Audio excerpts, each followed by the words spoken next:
Bom dia a todos. Estando no horário regimental, declaro aberta essa sessão da Quarta Câmara do Conselho Administrativo e Tributário do Estado de Goiás, do dia 2 de junho de 2025. Cumprimento a todos, em especial a conselheira Virgínia, a única mulher entre nós, Belciane, nosso secretário, meus demais pares, Dr. Leomar Paiva, representante do sujeito passivo, Dr. Domingos Caruso Neto, representante fazendário. Hoje na pauta nós temos dois processos na pauta ordinária e dando preferência ao início do julgamento pelo advogado presente do sujeito passivo, vou anunciar então o PAT número 40 11 90 14 21 11 51, contendo recurso voluntário número 1318 2025, em que é recorrente Zile Comércio de Pneus Limitada, sendo relator o conselheiro Moisés Miguel da Silva Júnior. Estando pronto, conselheiro Moisés, com a palavra. Primeiramente, bom dia, senhor coordenador, e bom dia a todos.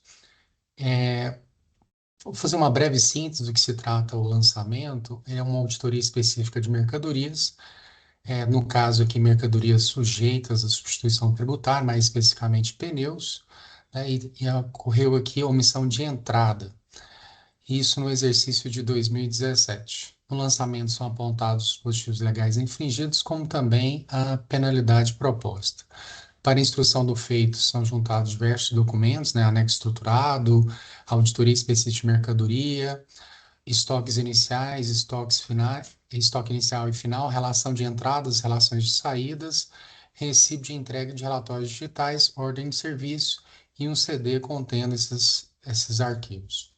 Intimados de direito passivo, representado por advogado, comparece aos autos com a impugnação, nas folhas 24 a 29, na qual, após a descrição dos fatos, argue preliminar de nulidade do lançamento por cerceamento do direito de defesa, alegando a não observância aos preceitos da Lei Complementar 104 de 2013, Código de Direito, Garantias e Obrigações do Contribuinte do Estado de Goiás. Destaca que, em seu entender, são falhas na auditoria realizada, indicando exemplos e asseverando. É importante ressaltar que o lançamento tributário foi baseado em auditoria específica de mercadorias, sendo, portanto, de suma importância que o autor do procedimento desenvolva o seu trabalho de tal maneira que, em sua feitura final, a auditoria seja completamente inteligível, não demandando do contribuinte inúmeras elucubrações a respeito de seus pressupostos, silogismo e conclusões. É fundamental para oportunizar o contraditório e a ampla defesa que se demonstre item por item o tratamento dado para cada mercadoria durante o trabalho realizado no escopo previsto no Manual de Auditoria, cujos roteiros foram aprovados pela Instrução de Serviço 15/2009 SAT. Quanto ao mérito propriamente dito, argumenta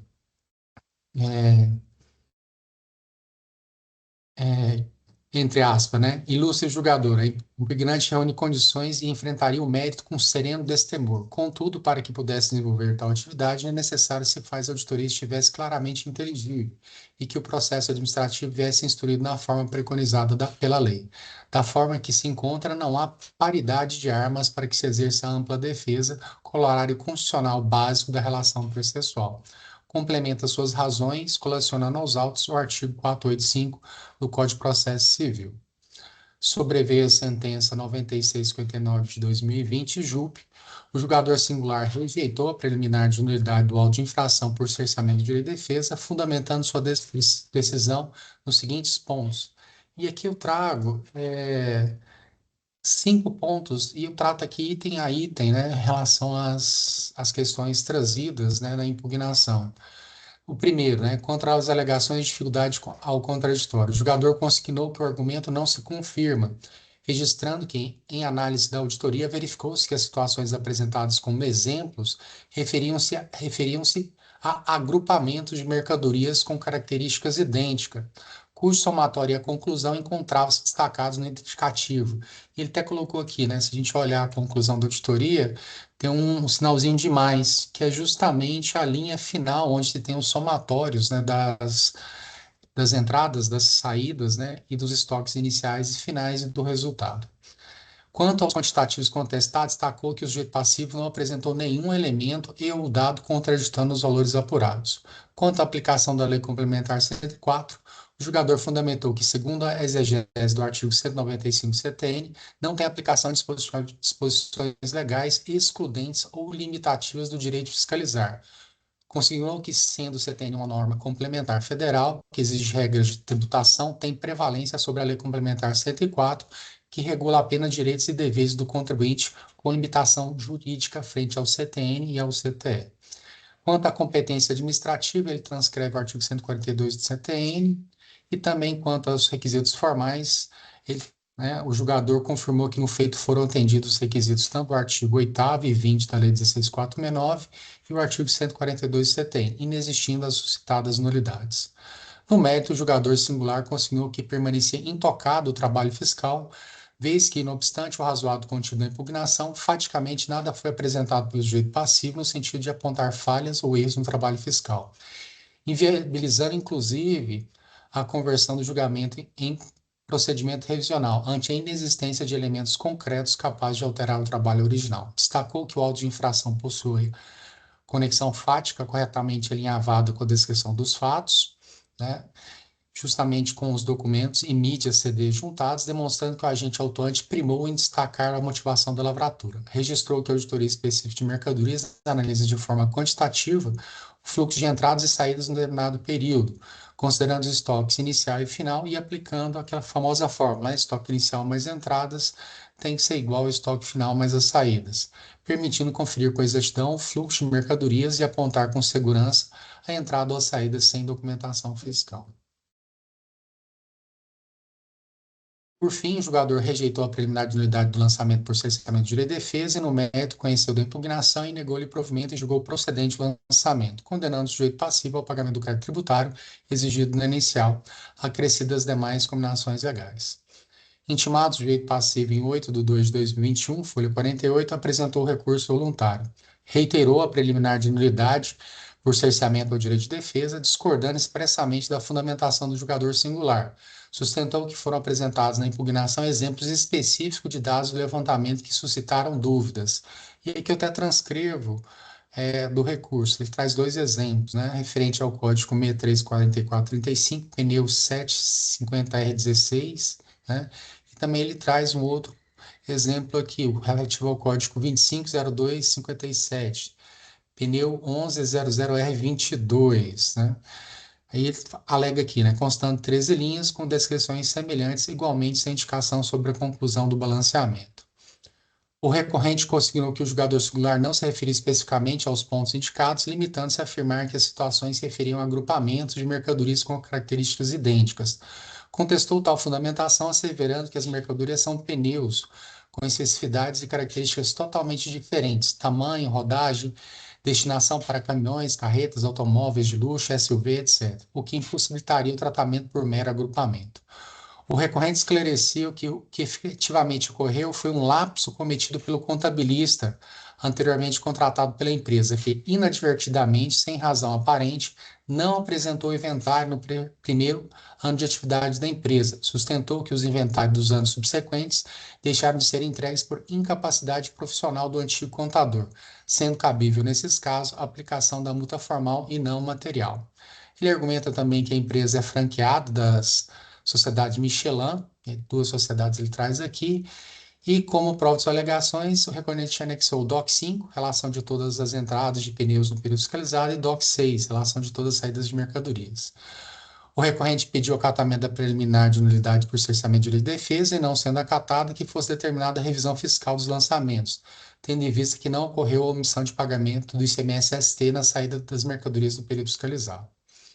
Em sessão realizada no dia 24 de julho de 2024, a terceira Câmara do Conselho Administrativo Tributário, acatando a proposição do conselheiro relator, Dr. Valdir Mendonça Alves, proferiu a resolução 192 de 2024, que resolveu encaminhar os autos AGE para a intimação do sujeito passivo.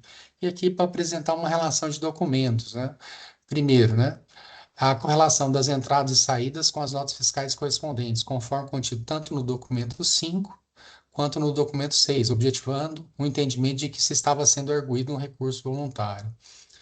considerando também o porte da empresa e sua condição de franqueada para atendimento das normas da franqueadora, a apresentação dos balanços nos períodos, né, 31/12 de 2016 e 31/12 de 2017, acompanhados dos balancetes analíticos com saldo inicial em janeiro de 2016 e final em dezembro de 2016, e também o saldo inicial do exercício de 2017, e também a apresentação das ECDs de 2016 e 2017.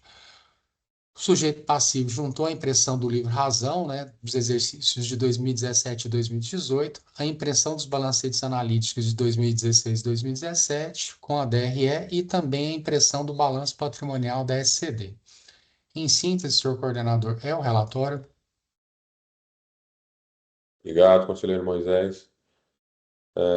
Doutor Idelmar, pelo tempo regimental de 10 minutos, com a palavra. Bom dia, senhor coordenador. Bom dia, conselheiros. Bom dia, conselheira Virgínia. Bom dia, nobre representante fazendário, doutor Caruso. É um prazer estar com vocês aqui nessa sessão. Exatamente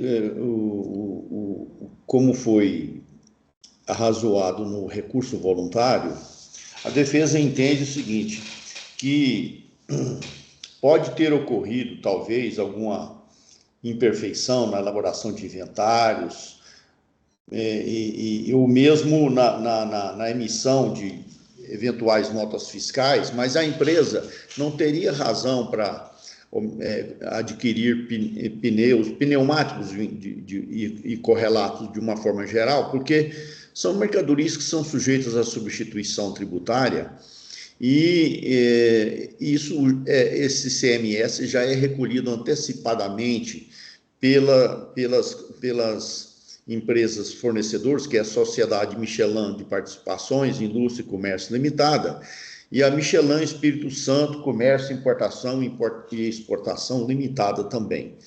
Ou seja, são empresas multinacionais que têm compromisso em emitir a documentação fiscal e recolher o tributo antecipadamente através de Guia Nacional de Recolhimento de Tributos. Então, o que ocorre?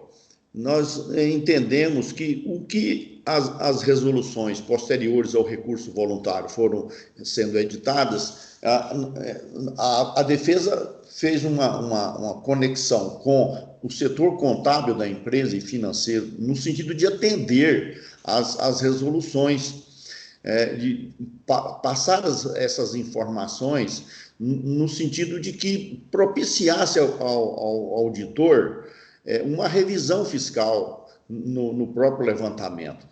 Então, nós mantemos aí os termos do recurso voluntário já exposto, e gostaríamos de pugnar pela remessa do feito ao auditor que fez a auditoria específica, no sentido de que fizesse, então, uma revisão desses cálculos, tendo em vista os novos elementos já apresentados no processo. É o que tínhamos a dizer aí. Muito obrigado. Obrigado, doutor Idelmar. Doutor Domingos Caruso, com a palavra, por favor. Cumprimento ao senhor coordenador, cumprimento especialmente também ao doutor Delmar. E com relação ao recurso, se alega que teria havido um erro na conclusão da auditoria específica de mercadorias. Para isso, são apresentados dois casos, denominados de exemplos, pela defesa. Quanto ao primeiro caso, a mercadoria agrupada sob o código número 634435, ela tem como total de entradas 28 e total de saídas 39, perfazendo uma omissão de entrada de 11 unidades. Já quanto ao item 250.257, a soma das saídas com estoque final é de 261, enquanto que as entradas equivalem a 196,69. A diferença, portanto, é de 64,31, que corresponde também à omissão de saída. O que houve, conforme já destacado pelo julgador de primeira instância, foi um agrupamento. E o agrupamento, ele só tende a beneficiar o sujeito passivo. Quanto mais agrupado, mais benefício. Se não fizer o agrupamento, em razão de diferentes denominações, o que vai acontecer? No levantamento vai dar omissão de entrada e omissão de saída. Quando a gente faz o agrupamento, aí você tem omissão só para um lado e é a menor omissão possível, né? Portanto, os demonstrativos são claros e exatos quanto a esses dois itens apontados e não implicam em cerceamento ao direito de defesa ou necessidade de ajuste em relação a esses dois exemplos 1 e 2. Quanto ao mérito, os advogados bem destacam que houve uma falha na entrega dos inventários. Isso não é impossível de ter acontecido, né? É plausível. Contudo, é muito difícil a comprovação de um estoque de mercadorias no passado, há quase 10 anos atrás. Principalmente porque o estoque pode tomar como base um controle permanente, é o que normalmente ocorre. Mas ele deve ser confirmado em uma conferência física, no mínimo por amostragem. Mas, nesse caso, mercadoria pneus, cada unidade tem um volume considerável, né? Tem elevado valor e é plausível a verificação num estoque de varejista, em especial, né? Então, de qualquer forma, o órgão julgador, até considerando a relevância dos argumentos apresentados pela defesa, né, de que um grande fornecedor não vai dar saída de mercadoria sem nota para um franqueado, ele buscou aí a verdade material, tentando identificar nas informações contábeis algo que pudesse levar à reconstituição desse estoque final do ano de 2016 por item de mercadoria.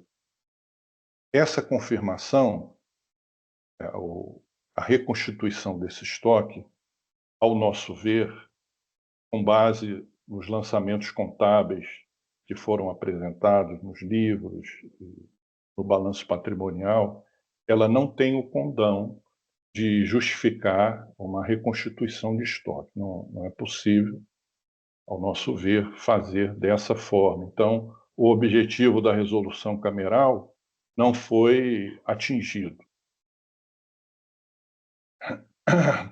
Por essa razão, persiste a omissão de entradas, apurada a partir do confronto entre o estoque inicial, entradas, saídas e estoque final, informados pelo sujeito passivo em sua escrita fiscal. Nós vamos fazer aqui uma breve consideração de que nós não conhecemos a empresa, não é? Nem o advogado conhece a empresa. Foi contratado, fez uma defesa técnica, mas eu não estou dizendo que ocorreu nesse caso, mas em alguns casos pode ocorrer uma aquisição de mercadoria de outro fornecedor, que não seja a grande indústria multinacional, que essa nós sabemos não dá saída sem nota. Se der, desvio de conduta de funcionário, né? É uma coisa excepcional. Mas poderia ocorrer, eventualmente, uma aquisição de pneus importados, né? E isso aí ser vendido e depois você ter uma omissão de entrada. E mais, esse estoque não informado ou informado zerado, ele por vezes, também não estou afirmando que é o caso, mas por vezes, nós não podemos afirmar que é nem que não é, por vezes é um expediente para tentar levar um embaraço ao exercício da fiscalização. Então, nós temos que nos apegar aos documentos, né? E pelos documentos, estoque inicial mais compra é igual ao estoque final mais saídas, né? Então, essa equação não fechou do ponto da omissão de entrada e, por isso, nós pedimos a manutenção da decisão singular, que foi pela rejeição da preliminar da nulidade por cerceamento ao direito de defesa, e no mérito pela procedência do lançamento, senhor coordenador. Obrigado, doutor Domingos Caruso. Doutor Idelmar, necessidade de complementação? Sim, nós reconhecemos que a auditoria específica é um trabalho aritmético, né, vamos dizer assim. Ou seja, os números, de certa forma, eles não mentem. E a gente reconhece que o auditor procurou agrupar hoje, assim, no decorrer do processo, a gente entendeu que esses agrupamentos, eles não foram desarrazoados. Reconhecemos isso. De início nós contestamos, mas ao longo do processo nos convencemos de que houve lucidez no trabalho da fiscalização. Mas entendemos e rogamos aqui aos outros julgadores, no sentido de que se oportunize uma revisão nesse lançamento e que os números, se porventura forem confirmados, a defesa acaba por se resignar diante dessas conclusões. Porém, entendemos que merece, ou então, porque nós entramos em contato com o pessoal da empresa, da contabilidade, do financeiro, no sentido de oferecer um levantamento em contradita. Ou seja, contestar números com números também. E, no entanto, que a defesa se limitou, a defesa não, a contabilidade se limitou a atender os ditames da resolução, que foi entrega dos balanços e tal, e nós ficamos na expectativa de que esse processo fosse retornado, então, ao auditor, para que, então, com os elementos oferecidos, pudesse, então, ser feita a revisão desse trabalho. De forma que nós mantemos aí o nosso posicionamento no sentido de oportunizar essa revisão definitiva. Obrigado, doutor Idelmar. Doutor Domingos Caruso, necessidade de complementação. Para me manifestar somente em relação ao pedido de diligência, né? E o Conselho Administrativo Tributário é sempre sensível à questão do levantamento do fato. Ele está sempre perseguindo a verdade, não é? Pela realização da justiça, porque é um órgão julgador especializado na análise do fato, né? Se passar por aqui um erro quanto ao fato, dificilmente ele vai ser corrigido no judiciário, porque aqui são técnicos experientes, são julgadores sensíveis à atividade empresarial, então são vistos todos os lados e sempre se busca, inclusive mediante diligência, atingir esse objetivo, né, da verdade material. Agora, nesse caso, nós não vislumbramos, com todo respeito à posição do doutor Idelmar, sempre muito técnico, sempre muito verdadeiro nas suas colocações, mas nós não vislumbramos uma razão para movimentar a fiscalização no sentido de realização de uma diligência, né? Ele mesmo pondera que pediu um contraditório, olha, reconstitui aí um estoque inicial, de qualquer forma que seja. Mas, infelizmente, não veio essa matéria-prima lá da empresa, né? Então, nós opinamos, com todo respeito à posição do doutor Idelmar, pela não realização da diligência, seu coordenador. Obrigado, doutor Domingos Caruso. Pergunta aos demais pares se há necessidade de conferência. Sim, senhor coordenador. Eu vou fazer o seguinte, eu vou pedir vista desse processo, eu quero dar mais uma analisada nele, verificamos uma data aí, para que a gente possa trazer ele de volta para julgamento, por gentileza. Deixa eu ver aqui.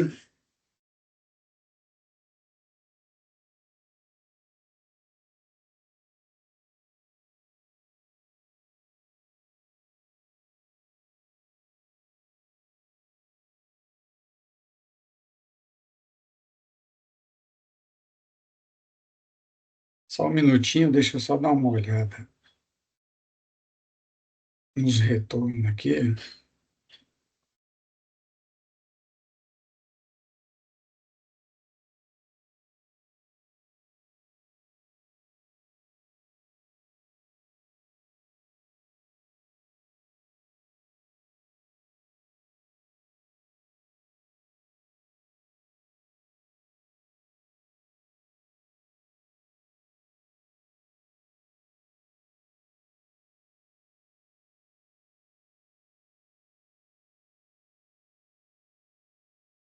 Poderia ser para o dia 14 de julho, 14 de julho?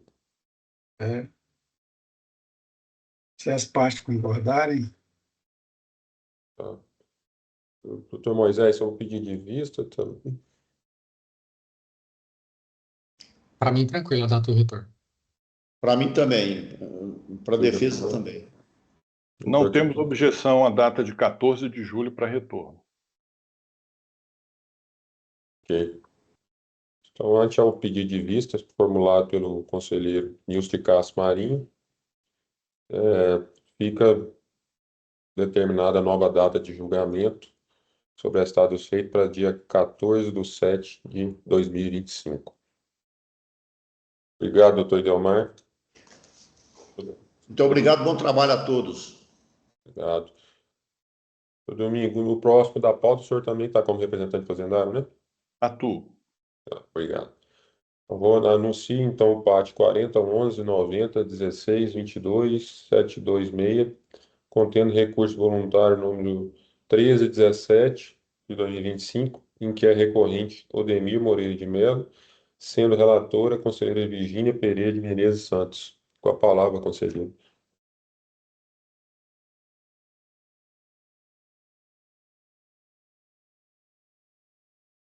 Só um instante. Bom dia, senhor coordenador. Agradeço a palavra. A imagem sumiu aqui da minha tela. Eu quero cumprimentar também meus colegas, conselheiros, que participam dessa sessão, o conselheiro João de Moraes, que está aguardando, representante da Fazenda Pública, doutor Domingos Caruso, secretária Belciane e todas as pessoas que nos acompanham pelo YouTube. Senhor coordenador, eu vou pedir licença, eu não farei o relatório completo deste processo, porque a minha intenção seria uma proposta de diligência para apreciação da Fazenda Pública, tendo em vista o que eu identifiquei no processo. Essa acusação é uma acusação de que o sujeito passivo realizou saída de mercadoria gado, sem emissão de documentação fiscal. O período foi compreendido entre janeiro de 2018 e fevereiro de 2019, conforme foi feita aqui na juntada aos autos, né, dos documentos que comprovam essa auditoria específica. O sujeito passivo, ele, em impugnação, trouxe uma peça, o julgador singular, ele analisou essa peça juntamente com a documentação que foi acostada aos autos e, por meio de sentença, julgou procedente o lançamento. Então, ele negou o provimento à impugnação do contribuinte, fundamentou-se na questão de que o sujeito passivo não havia trazido provas suficientes para contrariar o trabalho fiscal à época do julgamento. Então, este foi o resultado da sentença singular. Entretanto, o sujeito passivo, ele retornou aos autos por meio de recurso voluntário. Na verdade, o espólio do sujeito passivo, né, porque esse sujeito passivo ele veio a óbito, então consta a certidão no processo, mas o espólio do sujeito passivo trouxe alegações de possíveis irregularidades nas emissões das GTAs pela agrodefesa. Ele sustentou em seu recurso que essas GTAs teriam sido emitidas sem o seu conhecimento. O sujeito passivo também alegou que a sua fazenda estava arrendada e que houve o uso indevido dos seus dados cadastrais, seus dados pessoais por terceiros, para a emissão das referidas GTAs, conforme uma solicitação que ele, inclusive, encaminhou à agrodefesa. Ele apresentou essa irregularidade à agrodefesa. E a agrodefesa, por meio de processo, né, formalizou essa denúncia do sujeito passivo. O processo é o número 2018-0006-6009-903. E ele juntou, né, essa documentação às folhas 122 a 144 dos autos. E, conforme a análise dessa documentação, a gente verificou que foram instaurados procedimentos investigativos pela agrodefesa, conforme os despachos número 7 de 2018, e número 243 de 2018. E esse processo investigativo, esse procedimento investigativo foi justamente para verificar essa apuração de movimentação irregular de gado e irregularidades nas emissões das GTAs. A investigação da Agrodefesa ela foi conclusiva numa manifestação número 40 de 2019. Ela fez uma conclusão que da seguinte forma, que foram identificados diversos produtores rurais que foram orientados por uma pessoa denominada Joaquim Henrique Elias Soares a emitirem notas fiscais em nome do sujeito passivo, Odemir Moreira de Melo. E aí nessa manifestação conclui-se que tratam-se de possíveis operações fraudulentas. Então, esse processo, a Agrodefesa encaminhou este processo para diversos órgãos, incluindo a Polícia Civil e a Secretaria de Estado da Economia, para verificação dessa movimentação irregular de animais sem a devida emissão de notas fiscais, o que poderia estar acarretando ao Estado, né, especificamente, a sonegação de imposto. A Secretaria de Estado da Economia, tomando conhecimento dessa manifestação, por meio deste processo que eu mencionei, ela encaminhou os autos à Secretaria da Receita Estadual para conhecimento e providências, e também encaminhou ao titular da 14ª Delegacia Regional de Polícia, e este, por sua vez, encaminhou os autos à 2ª Delegacia Distrital de Polícia de Jataí para conhecimento em providências. Então, aqui no processo, nós temos essa seguinte situação: uma alegação do sujeito passivo, a instauração de um processo em um outro órgão, o órgão da Agrodefesa, e uma conclusão e encaminhamento para as pastas que eu mencionei, dentre outros órgãos, para tomada de providências, mas especificamente com relação a duas pastas, né, que eu faça a proposta de diligência, entendendo que é salutar nesse processo para que a gente dê um encaminhamento adequado. Então, a minha sugestão na resolução seria o encaminhamento do processo à Subsecretaria da Receita Estadual, para que a Subsecretaria indique, né, o órgão específico da Secretaria para manifestar sobre a solicitação contida no processo que eu mencionei, o final 9903, nos termos do despacho número 1322 de 2019. E, se for o caso, sobre o impacto dessa manifestação ou das conclusões no presente lançamento. E também oficie a 2ª Delegacia Distrital de Polícia de Jataí para que ela também informe as providências que foram adotadas em relação ao encaminhamento de folha 140. E, posteriormente, os autos retornem a julgamento, né, intimando-se o sujeito passivo para manifestar sobre o resultado da diligência. Então, essa é a minha proposta de resolução, senhor coordenador, eu agradeço. Obrigado, doutora Virgínia.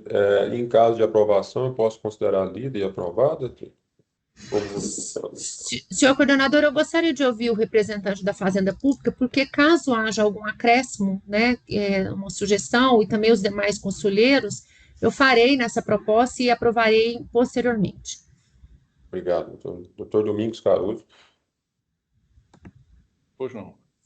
Esse processo tem como último encaminhamento uma decisão de sobrestamento, porque poderia ser influenciado pela chamada lei do gado, né, que de alguma maneira convalida o transporte de mercadoria sem nota fiscal, mas com controle da GTA.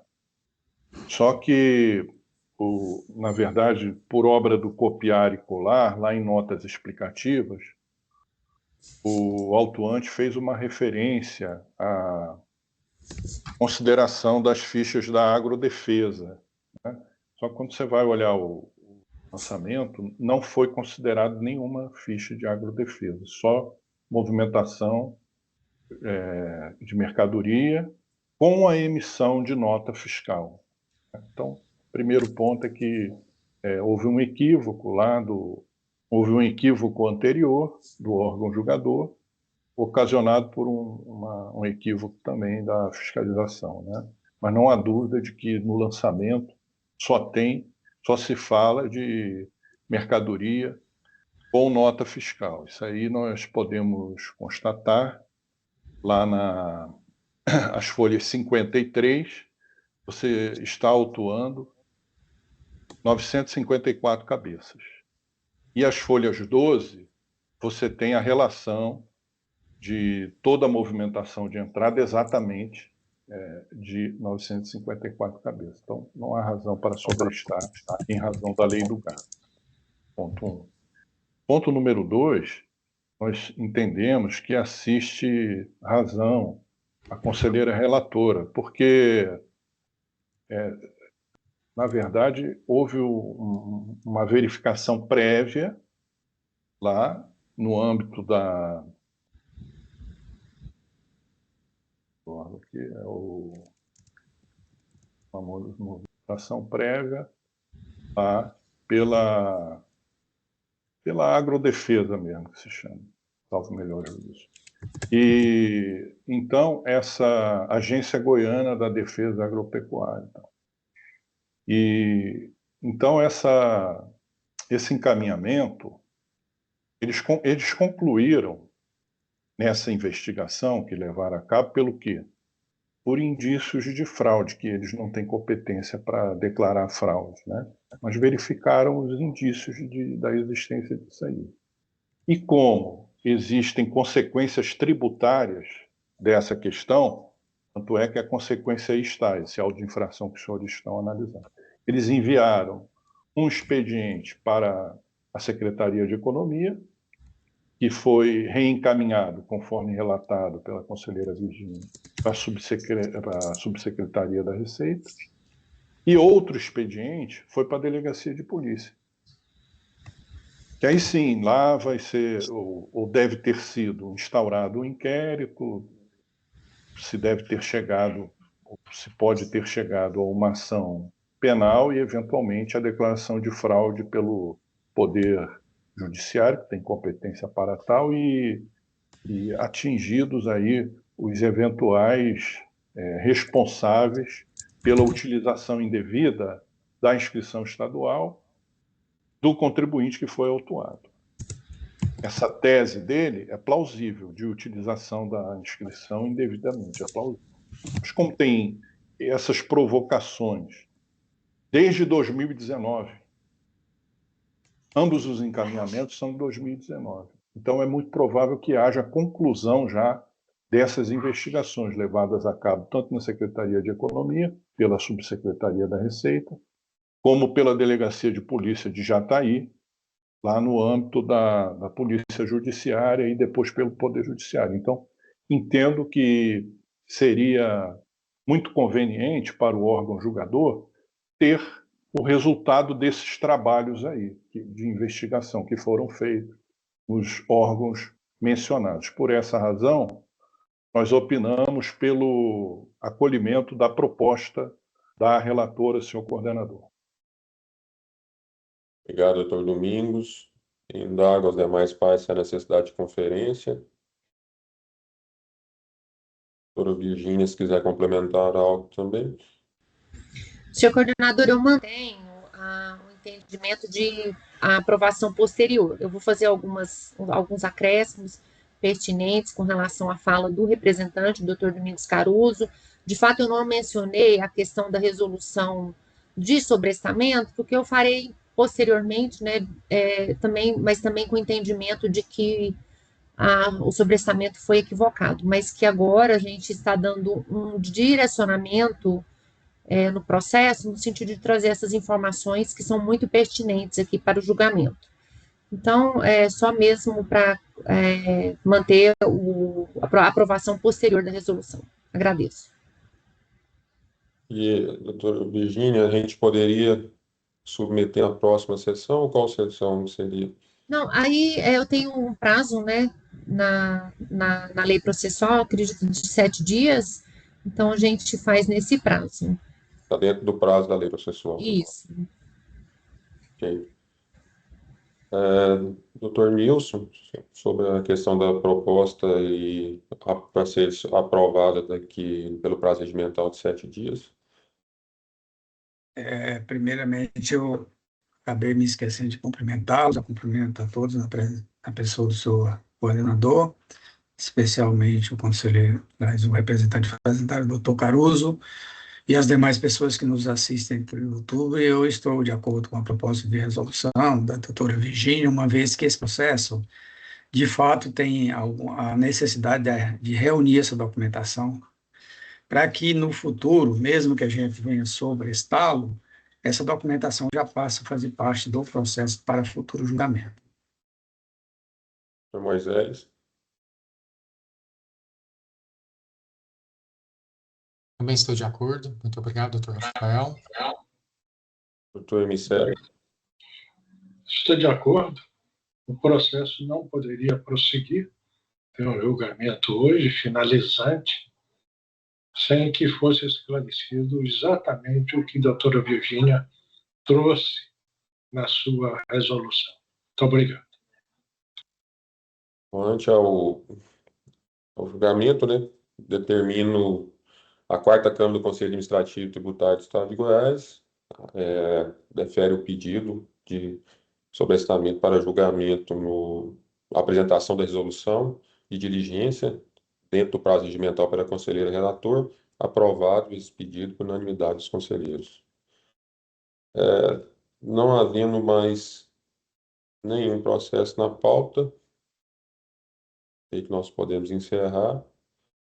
Desejo a todos um bom dia, um proveitoso dia e até amanhã, se Deus quiser.